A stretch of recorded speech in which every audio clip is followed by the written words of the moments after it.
మాకు నవంబర్ నుంచే Christmas celebrations అనేవి స్టార్ట్ అయిపోతాయి. ఏ మాల్‌కి వెళ్ళినా, లేకపోతే ఏదైనా స్టోర్‌కి వెళ్ళినా కూడా మాకు క్రిస్మస్‌కి సంబంధించిన డెకార్స్ అయితే ఫర్ ష్యూర్ కనపడతాయన్నమాట. రియల్లీ క్రిస్మస్ ఫీలింగ్ అయితే మాకు నవంబర్ నుంచే స్టార్ట్ అయిపోతుంది. సో, ఇక్కడైతే మేము కాస్కోలో ఉన్నాము.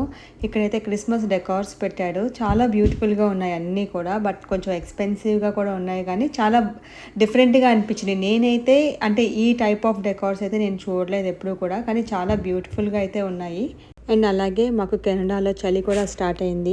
సమ్మర్ అయితే ఫుల్‌గా ఎంజాయ్ చేసాము. మంచి టైం అయితే స్పెండ్ చేసాము.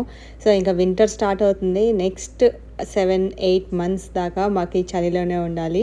అండ్ ఎప్పుడు కూడా మాకు క్రిస్మస్ టైంకి మ్యాక్సిమం స్నో అయితే పడతది. సో, ఇక్కడ క్రిస్మస్ డే స్నో పడితే గనుక వైట్ క్రిస్మస్ అని చెప్పి అంటారు. అది చాలా బ్యూటిఫుల్‌గా ఉంటది. ఈసారి క్రిస్మస్‌కి స్నో పడుతుందో లేదో చూడాలి. నా అదర్ వీడియోస్ కూడా చెక్ చేయండి.